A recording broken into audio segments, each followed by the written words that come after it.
2 years had passed since the humans walked out of the peace talks. The galaxy was a very different place now.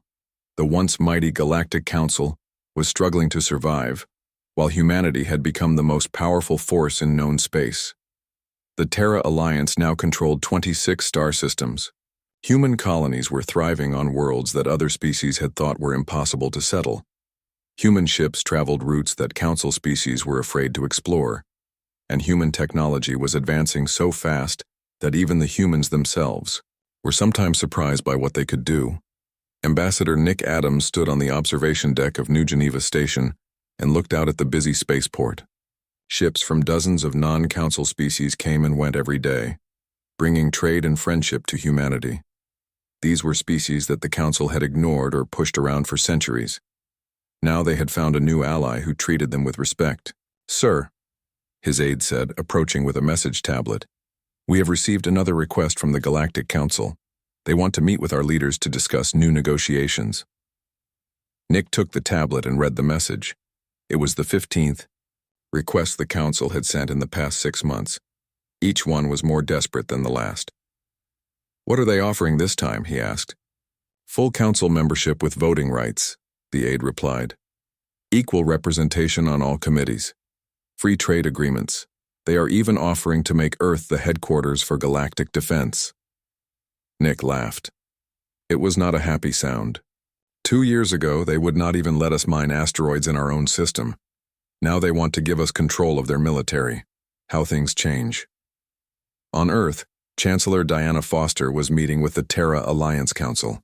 She had been elected leader of all human worlds after President Carter retired. Diana was younger than most galactic leaders, but she had a sharp mind and a strong will.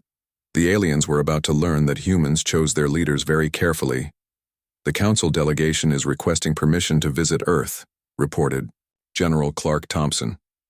"They say they have an important proposal that could benefit both sides." Diana looked around the table at the other human leaders. Jake Morrison was there, older now, but still sharp. Admiral Grant sat next to Dr. Karen Wells, who had become one of the most respected economists in the galaxy. These people had built something amazing from nothing. "What do you think?" Diana asked. "Should we listen to what they have to say, Doctor?" Wells spoke first. "Our intelligence reports show that the Council economy is in complete collapse. 3 member species have already left to join independent alliances. The Zephyrian mining industry has shut down completely. The Altarians are importing food from us through third parties. They need us more than we need them," Jake added. "But that does not mean we should ignore them. If we are going to be a major galactic power, we need to act like one." Diana made her decision. "Tell the Council that we will meet with them, but the negotiations will be held here in human space under human rules. If they want to talk, they come to us." 3 weeks later, a small Council fleet arrived at New Geneva Station. The alien ships looked old and tired compared to the sleek human vessels that escorted them to the docking bays. The Council delegates stepped off their ships and stared in amazement at what they saw. New Geneva Station was like nothing in Council space. The corridors were wide and filled with natural light. Gardens with earth plants grew in artificial gravity. The air was clean and fresh. Everywhere they looked, the aliens saw technology that was years ahead of anything they had. Dr. Andy Miller, Earth's chief scientist, gave the aliens a tour of the research facilities. He showed them computers that could think faster than any organic brain. He demonstrated materials that could change shape and properties at will. He displayed medical equipment that could regrow entire organs in minutes. "How is this possible?" asked the Altarian High Chancellor. Her silver skin had lost its shine, and she looked much older than when Jake had last seen her. "Your species was barely out of its home system 5 years ago." Andy smiled politely. "We were never as primitive as you thought. We just did not see the need to show off. Humans prefer to let their actions speak louder than their words." The formal negotiations began the next day in the main conference room of New Geneva Station. The Council delegates sat on one side of the table, looking nervous and defeated. The human representatives sat on the other side, calm and confident. The Zephyrian delegate spoke first. "We have come to apologize for our past mistakes. he said through his translator. "We did not understand the true value of human friendship. We hope we can find a way to work together again." Diana listened carefully to everything the aliens had to say. They offered trade deals, technology exchanges, and military alliances. They promised that humans would be treated as equals in any new agreements. They even offered to make Earth a permanent member of the Council's ruling committee. But Diana had learned an important lesson from Jake Morrison and the other leaders who had come before her. Respect could not be given as a gift. It had to be earned through strength and wisdom. "We appreciate your offers," Diana said when the aliens had finished speaking. "But the Terra Alliance is not interested in joining the Galactic Council. We have built something better." The alien delegates looked shocked. This was not what they had expected to hear. "However," Diana continued, "we are willing to work with individual species who want to trade fairly and treat us as equals. We are also willing to help with humanitarian crises and disasters, but we will not go back to being junior partners in someone else's organization." The negotiations continued for 3 days. In the end, the humans and the Council species signed the Terra Accords, a new agreement that recognized humanity as an independent galactic power. The Council species would trade with human worlds on equal terms. They would respect human territory and rights, and they would never again treat humanity as a lesser species. But the most important part of the agreement was what it did not say. There was no mention of humans returning to the Council, no talk of humans following Council laws or accepting Council authority. The Terra Alliance would remain independent, free to make its own choices and follow its own path. As ambassador, Adams watched the signing ceremony. He thought about the long journey that had brought them to this moment. It had started with Jake Morrison walking out of a council meeting because he was tired of being treated like a child. It had led to humanity discovering its own strength and building its own future. The aliens in the council chamber looked very different from the proud, arrogant beings who had dismissed humanity years ago. They were humbled and respectful now. They had learned the hard way that you should never underestimate someone just because they are different from you. The ceremony ended, and the alien delegates prepared to return to their own worlds. They would go back with news that would change the galaxy forever. Humanity was no longer asking for a seat at the table. They had built their own table, and now other species were asking to join them. As the alien ships departed from New Geneva Station, Diana Foster stood at the same observation deck where Nick Adams had received that first desperate message from the Council. She watched the ships disappear into hyperspace and smiled. The galaxy would never be the same. And that was exactly what humanity had wanted all along. Jake Morrison stood in the center of the Great Hall, watching as alien delegates finished casting their votes. The massive chamber on New Geneva Station stretched out around him like a giant bowl. 47 different species sat in their special seats, each designed for their unique body shapes. Some floated in tanks of gas, others sat on crystal formations, and a few hung from the ceiling on silk threads. The human delegation had worked for 3 years on the Terran Colonial Protection Act. It was simple enough. All they wanted was basic rights for human settlers on disputed worlds. The right to defend their homes, the right to fair treatment, the right to not be kicked off planets they had spent decades building into livable worlds. Dr. Lisa Park sat in the observation area above, her hands gripped tight on the railing. She had helped write every word of the proposal. She knew it was fair and reasonable. Any species would want the same protections for their people. The Zephyrian delegate stood up first. His tall, thin body swayed like a tree in the wind. When he spoke, his voice came out like music, but his words were sharp as knives. The humans ask for too much, too soon. They have been part of our council for only 50 years. Other species waited centuries before making such demands. The crystalline hegemony representative made a sound like breaking glass. Through the translator, her words came out cold and cutting. Humans breed too quickly and take up too much space. They should learn to control their population before asking for more territory. Jake felt his jaw muscles tighten. He had heard these same arguments hundreds of times. Humans were too young, too aggressive, too numerous, too demanding. It never mattered what they asked for, or how reasonable their requests were. The Vrak ambassador buzzed and clicked in his insect language. The translation made Jake's stomach turn.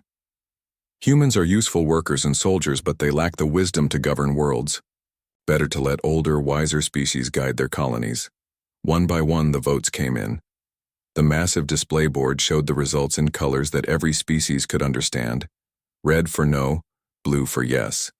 The board filled with red like spilled blood. 43 votes against. Only 4 votes in favor. Chairman Veltar of the Ethereal Collective floated in his containment field, his ghostly form shifting like smoke. His voice echoed through the chamber with ancient authority. The vote is complete.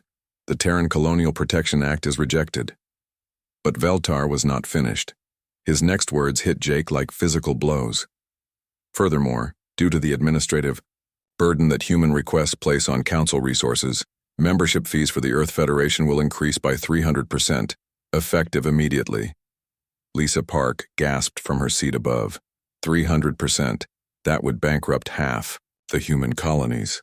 Veltar continued, his tone casual as if discussing the weather. All human trade vessels using established galactic highways must now obtain individual permits from each system government. These permits may be revoked at any time for any reason deemed appropriate by the local authority. Jake felt the blood drain from his face.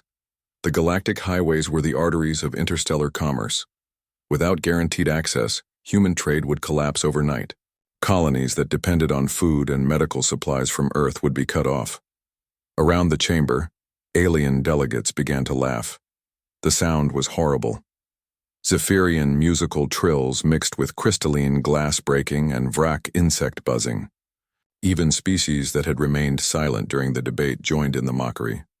The Dolgani representative, whose people looked like walking rocks, made a sound like grinding stone. Perhaps humans will learn humility from this experience, came the translation. A delegate from the aquatic sphere rippled with what Jake knew was their version of laughter. They are like children playing at being adults. This will teach them their proper place. Jake Morrison had served as Earth's primary ambassador for 10 years. He had negotiated trade deals, resolved disputes, and built relationships across dozens of worlds. He had always believed that patience and diplomacy would eventually win respect for humanity. But as he listened to the laughter echoing through the chamber, something changed inside him. These beings did not see humans as equals. They never had and never would. To them, humans were useful servants at best, annoying pests at worst. Jake walked slowly to the speaker's podium. The laughter gradually died down as delegates realized he was going to respond. Some leaned forward with curiosity. Others looked bored, as if a pet was about to perform a trick. When Jake spoke, his voice was quiet but clear. Every translator in the chamber picked up his words and broadcast them in dozens of languages. The United Earth Federation hereby withdraws from the Galactic Council effective immediately. The silence that followed was complete. Even the constant hum of the station's life support system seemed to pause. Jake continued, his voice growing stronger with each word. We came here seeking partnership. We offered our labor, our resources, our friendship, and our loyalty. In return, you have shown us exactly what you think of humanity. Several delegates started to speak at once, but Jake raised his hand and somehow they fell silent. We thank you for this lesson. You have taught us where we truly stand in your hierarchy. You have shown us that no amount of patience or diplomacy will ever make you see us as equals. He turned to face Chairman Veltar directly. We will not beg for scraps from your table anymore. Humanity is withdrawing from the Galactic Council completely. We will make our own way in the universe. Jake gathered his papers with deliberate care. Dr. Park and the rest of the human delegation stood and began filing toward the exits. Their footsteps echoed in the stunned silence. As they reached the chamber doors, Jake heard Veltar speaking to another delegate in what he thought was a private communication channel. But Jake's earpiece was still connected to the translation network. Let them go, Veltar said, his voice filled with dismissive amusement. Humans are only useful for their raw materials and cheap labor anyway. They will come crawling back within, a standard cycle begging for readmission. This tantrum will not last long. The chamber erupted in laughter again, louder than before. Delegates buzzed and chirped and sang their amusement at humanity's dramatic exit. None of them noticed the small, cold smile that crossed Jake Morrison's face as he walked through the doors. Behind him, the most powerful beings in the galaxy continued, laughing at what they thought was humanity's greatest failure. They had no idea they had just made the biggest mistake in galactic history. The first cargo fleet disappeared on a Tuesday. 3 Zephyrian trade ships carrying rare metals from the outer rim simply vanished between star systems. No distress signals, no debris fields, no trace of what happened to them. The ships were there on sensor readings at 14:30 Galactic Standard Time and gone by 14:45. The second incident happened 2 days later. A crystalline hegemony transport convoy loaded with military supplies lost contact with command while passing through neutral space. Search and rescue teams found nothing. 17 ships and 3,000 crew members had vanished without explanation. By the end of the week, 12 separate incidents had been reported across 4 different star systems. The pattern was always the same. Ships would be traveling normally, then suddenly disappear from all sensors. No wreckage, no survivors, no clues about what had happened to them. Admiral Velnoth of the Zephyrian fleet called an emergency meeting with his senior officers. His tall, graceful form swayed with agitation as he studied the reports on his command screen. "This is not piracy," he announced to his staff. "Pirates leave wreckage. Pirates make demands. Pirates want something we can give them. This is something else entirely." His intelligence officer, a younger Zephyrian named Kilvar, stepped forward nervously. "Sir, there have been unconfirmed reports of human ships in several of these systems." Velnoth made a dismissive gesture with his long arms. "Impossible.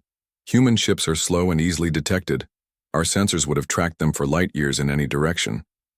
What Admiral Velnoth did not know was that Captain Ben Rodriguez was watching his meeting from the bridge of UES Defiance, hidden less than 1,000 meters from the Zephyrian flagship. The human ship's adaptive shielding made it completely invisible to alien sensors. "Phase 1 is complete," Ben reported to Admiral Carol Thompson over their secure communication channel. "All target vessels have been safely relocated to the holding facilities." Admiral Thompson nodded from her command chair aboard UES Vengeance. Around her, the largest human fleet ever assembled, hung in space like ghosts. 50 ships, each more advanced than anything the galaxy had ever seen, all completely undetectable by conventional sensors. "Any casualties?" she asked. "Zero," Ben replied with satisfaction. "The boarding teams used sleep gas and neural dampeners. Every alien crew member is alive and unharmed. They are being held in comfortable facilities on uninhabited worlds with full life support and recreational activities." This had been the most important part of Operation Ghostwalker. Humans could have easily destroyed the alien ships and killed their crews. Instead, they chose to demonstrate restraint and precision. The message was clear: we could have hurt you, but we chose not to. The real shock came 3 days later at the Zephyrian military base on Kepler 186. The base commander, General Tolkien, was reviewing patrol reports when his communication systems went silent. Emergency power kicked in, but something was wrong. The base felt empty. Tolkien ran through the corridors, his boots echoing in the strange quiet. The base was huge, home to 15,000 military personnel. It should have been bustling with activity. Instead, he found empty rooms, abandoned workstations, and no sign of his people. In the central command center, he found a single message displayed on the main screen in perfect Zephyrian script. "Your personnel are safe and will be returned unharmed. This is a demonstration of capability, not hostility. Signed, Terran Defense Forces." When the Zephyrian rescue fleet arrived 6 hours later, they found General Tolkien sitting alone in a fully functional base. Every system worked perfectly. Every piece of equipment was in its proper place. But 15,000 people had vanished without a trace. The next phase of the demonstration targeted the crystalline hegemony shipyard at Wolf 359. This facility was one of the most heavily defended installations in known space, protected by energy shields, automated defense systems, and a garrison of elite troops. Captain Rodriguez led a team of human engineers through the facility's defensive network, like it was not even there.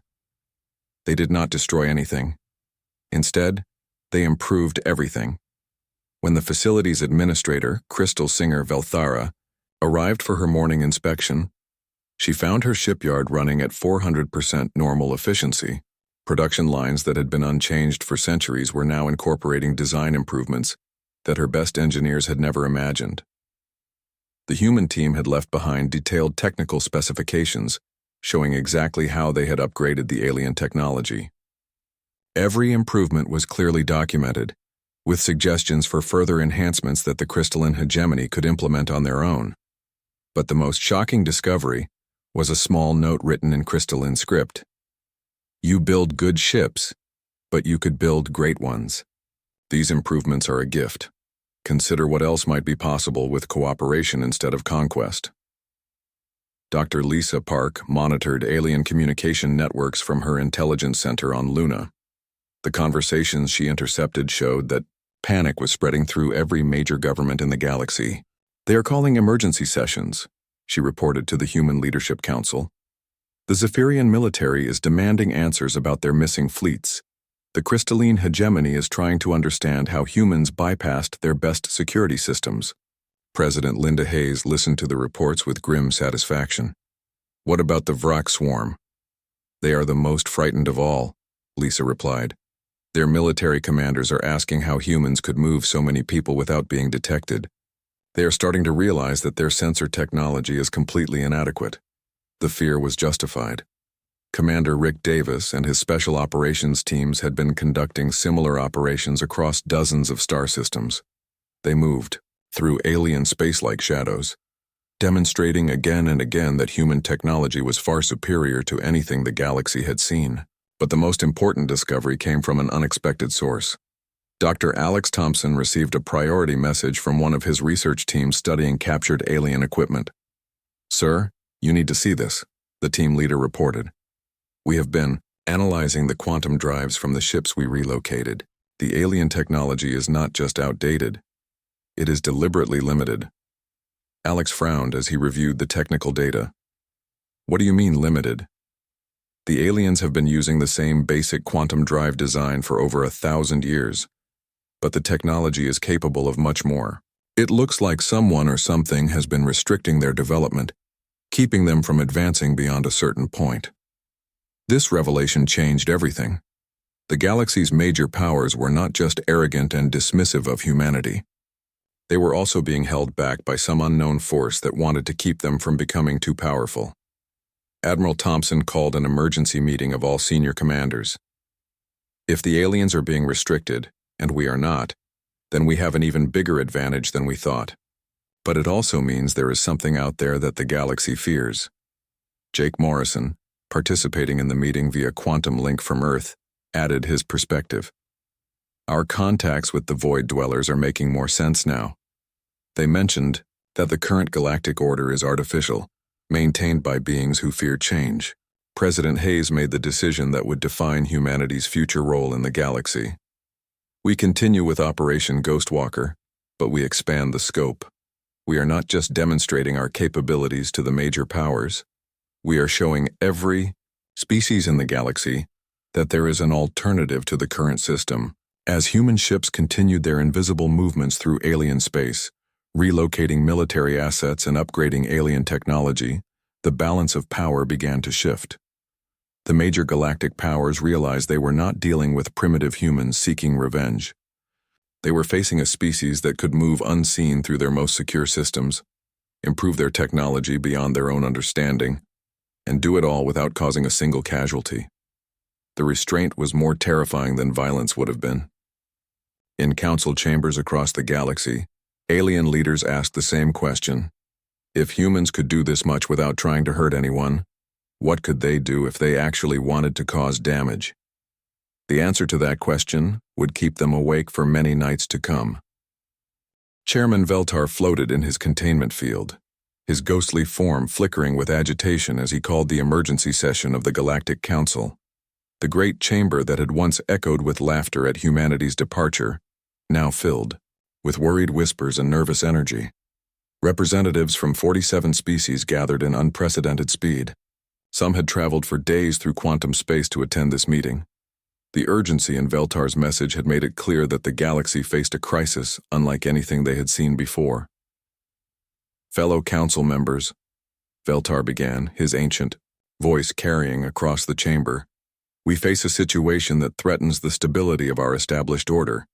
In the past 3 months, over 60 major military installations and trade vessels have been compromised by human forces." The Vrak military commander, General Zixkrath, buzzed angrily as he activated the chamber's holographic display. Images of empty bases and missing fleets filled the air above the assembled delegates. "This is not normal warfare," Zixkrath announced. "Humans have demonstrated capabilities that our best scientists said were impossible. Their ships move faster than our sensors can track. They appear and disappear like ghosts." Admiral Velnoth of the Zephyrian fleet stood to address the council. His usual grace was gone, replaced by barely controlled fear. "My fleet encountered a human vessel yesterday. Our instruments showed empty space, but the ship was there. It communicated with us, warned us to change course, then vanished again. We never saw it with our own eyes." The Crystalline Hegemony's science minister, Crystal Singer Velthera, projected technical readouts that made several delegates gasp in surprise. "The humans left behind technology improvements at our Wolf 359 shipyard. Our production efficiency increased by 400% overnight. The innovations they showed us are beyond our current understanding." Delegate after delegate shared similar reports. Human technology that surpassed galactic standards by decades or even centuries. Human intelligence networks that had been monitoring supposedly secure communications for years. Human capabilities that made the galaxy's most advanced civilizations look primitive by comparison. But the most disturbing revelation came from the Dolgani representative, whose rock-like form shifted nervously as he spoke. "Our deep space monitoring stations have detected massive energy signatures in systems we thought were empty. The humans have been building installations in places we never thought to look." Dr. Lisa Park appeared as a holographic projection in the center of the chamber. Her calm, professional demeanor was a stark contrast to the panic she saw in the alien faces around her. This was her first time addressing the Galactic Council since humanity's departure, and she intended to make it memorable. "Honored delegates," she began, her voice carrying clearly through the translation systems. "The Galactic Council taught humanity an important lesson about our place in your universe. We have taken that lesson to heart and acted accordingly." She gestured, and new holographic displays filled the chamber. Star charts showing trade routes that bypassed traditional galactic highways. Economic data proving that human colonies were not just surviving but thriving. Population figures showing that human settlements were expanding faster than ever before. "While you debated our worthiness to participate in your established order, we built our own," Lisa continued. "We formed partnerships with species you dismissed as unimportant. We developed trade relationships with civilizations you ignored. We created an economic network that operates completely independent of your control." The data she presented was shocking. 43 different species had joined what humans called the Terran Alliance. These were worlds that the major galactic powers had considered too small, too poor, or too primitive to matter. Together, they controlled 60% of known agricultural production and 45% of rare mineral deposits. Chairman Veltar's form flickered more rapidly. "You cannot simply create a parallel galactic order. The established systems have maintained peace for millennia." Lisa smiled coldly. "Your established systems maintained your dominance, not peace. The species in our alliance tell different stories about galactic peace. They remember being exploited, ignored, and dismissed by the so-called civilized powers." She activated another display showing shipping routes, communication networks, and industrial capacity. The Terran Alliance was not just a collection of minor worlds.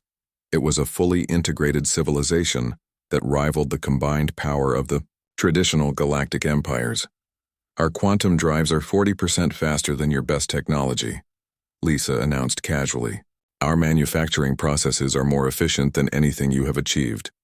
Our agricultural worlds produce more food per acre than your most advanced farming operations." But the revelation that truly terrified the Council came when director Steve Collins, Jake Morrison's replacement as Earth's primary diplomat, joined Lisa's holographic projection. "We have also established formal diplomatic relations with the Void Dwellers," Steve announced, watching as every delegate in the chamber recoiled in shock. For millions of years, the galaxy's civilizations had feared the ancient beings who lived in the dark spaces between stars. The Void Dwellers were old beyond imagination, possessing technology and knowledge that made current galactic powers look like children playing with toys. Most species avoided the dark regions of space where Void Dwellers were known to travel. The few encounters recorded in galactic history had ended with entire fleets simply disappearing. The major powers had built their expansion policies around staying far away from Void Dweller territory. "Impossible," whispered the Ethereal Collective's science advisor. "The Void Dwellers do not communicate with younger species. They consider us beneath their notice." Steve's expression remained calm. "They find human curiosity refreshing. Unlike other species, we approach them with questions instead of demands or fears. We wanted to learn from them, not exploit them, or hide from them." The implications hit the Council like a physical blow. If humans had the support of beings that the galaxy's most powerful civilizations feared, then the balance of power had not just shifted. It had completely reversed.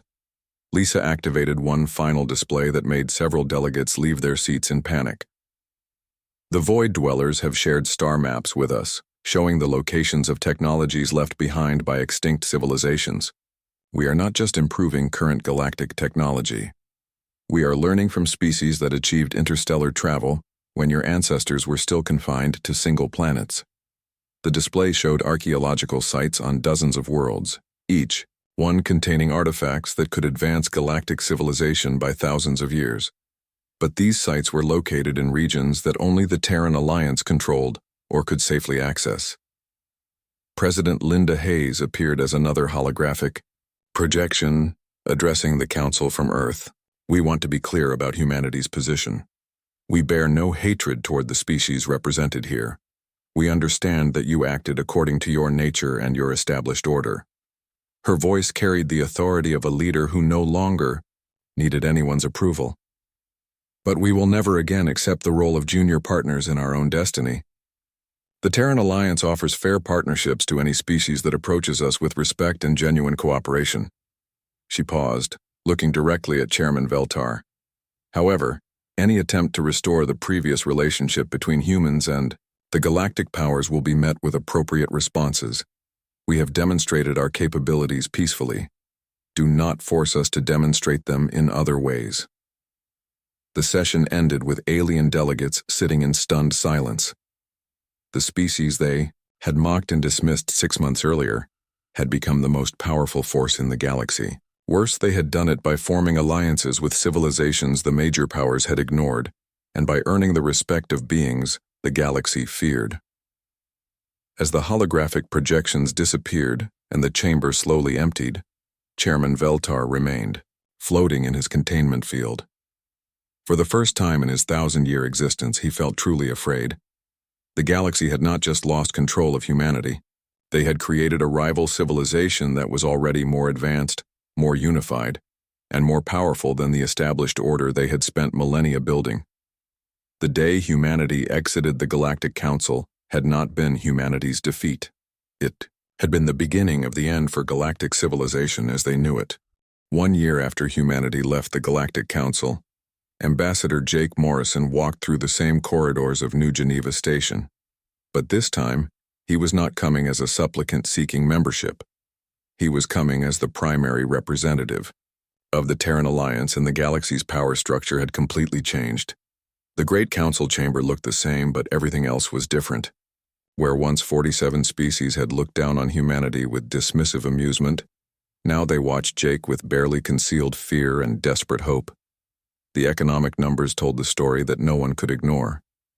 Systems that had relied on cheap human labor now faced critical shortages of workers. Trade routes that had flowed through human space were now controlled by Terran Alliance permits that cost 10 times what the old council fees had been. Technologies that humans had once shared freely were now proprietary to Alliance members only. Chairman Veltar floated in his containment field, his ancient form seeming smaller and more fragile than Jake remembered. When he spoke, his voice lacked the commanding authority it had once carried. Ambassador Morrison, the Galactic Council welcomes the opportunity to discuss renewed cooperation between our civilizations. Jake smiled politely and remained standing. In the old days, he would have taken the designated seat for human representatives. Today, he stood in the center of the chamber as an equal addressing the council, not a member seeking their approval. Chairman Veltar, I appreciate the invitation. However, I should clarify that I am not here seeking to rejoin your council. The Terran Alliance operates as an independent galactic power. I am here to discuss potential partnerships between our two organizations. The distinction was subtle but important. Jake was not asking to be let back into their club. He was offering to work with them as an equal, something that would have been unthinkable a year ago. President Linda Hayes appeared as a holographic projection beside Jake, her image clear and commanding. Behind her, the Earth's Continental Congress chamber was filled with representatives from 43 different species, all working together in the Terran Alliance government. Members of the Galactic Council, President Hayes began, 1 year ago, you taught humanity exactly where we stood, in your hierarchy. Today I want to show you what we have built since learning that lesson. The chamber's displays activated, showing the current state of galactic civilization. The numbers were shocking. The Terran Alliance now controlled the majority of agricultural production, rare mineral extraction, and advanced manufacturing in known space. Their quantum highway system was faster and more efficient than the old galactic trade routes. But the most impressive statistic was population growth. While the established galactic powers had seen their birth rates decline for centuries, human colonies were expanding rapidly. More importantly, dozens of alien species were immigrating to Terran Alliance worlds, seeking better opportunities and more equal treatment. Dr. Alex Thompson appeared as another holographic projection from his laboratory on Europa. Behind him, alien and human scientists worked side by side on projects that were advancing galactic technology at an unprecedented rate. Council members, I want to address the elephant in the room, Alex said with characteristic directness. Many of you have asked how humanity achieved such rapid technological advancement. The answer is simple.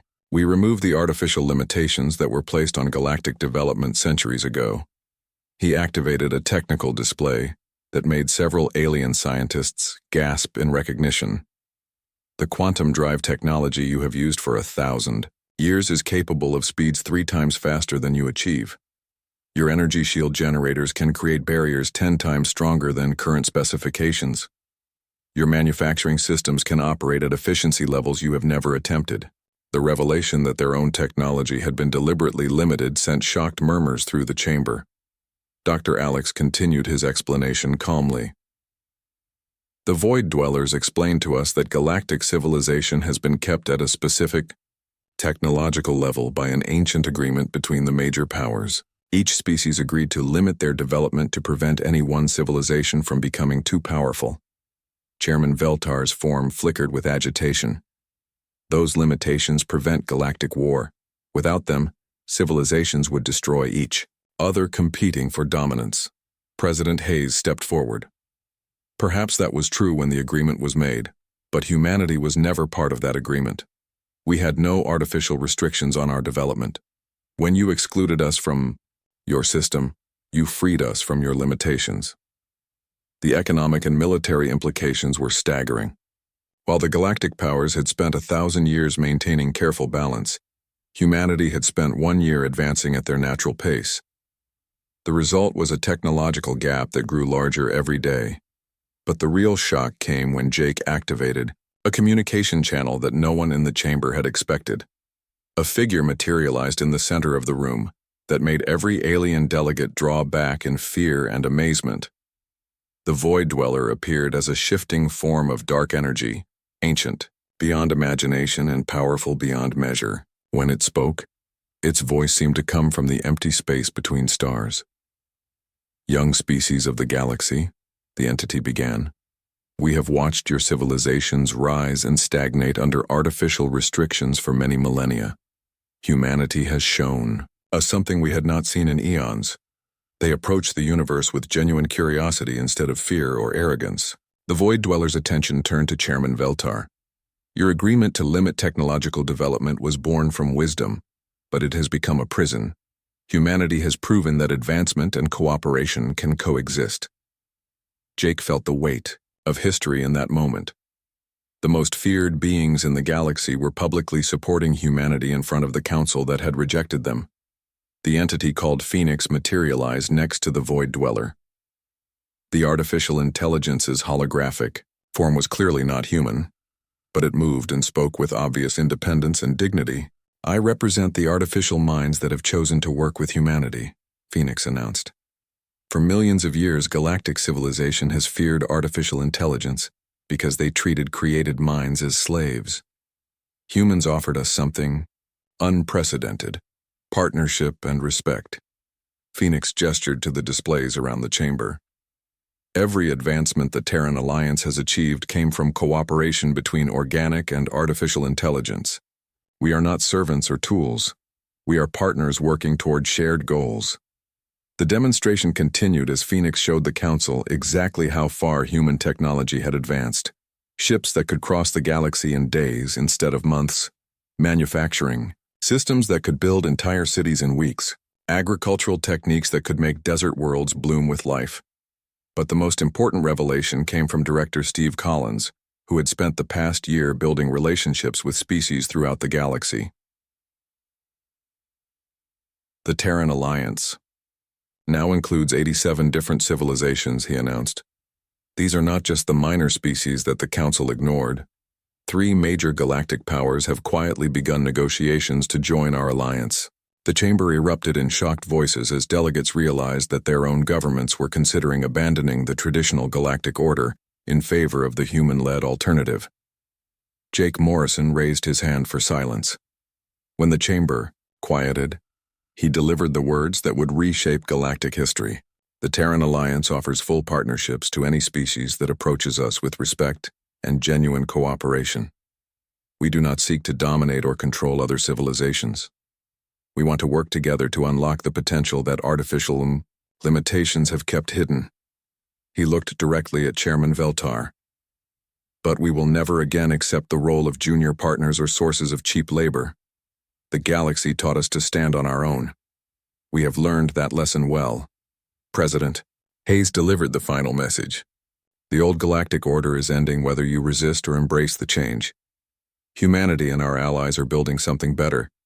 You can be part of that future, or you can cling to a system that no longer serves anyone well."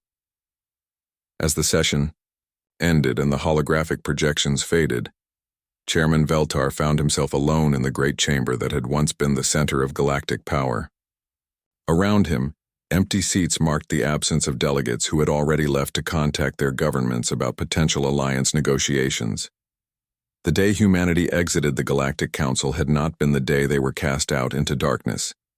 It had been the day they walked into the light and showed the rest of the galaxy how bright the future could be. The universe had indeed learned fear that day. Not fear of human aggression or violence, but fear of human potential, and the terrifying possibility that everything they thought they knew about galactic civilization was wrong. And in learning that fear, the galaxy had also learned hope for the first time in 1,000 years.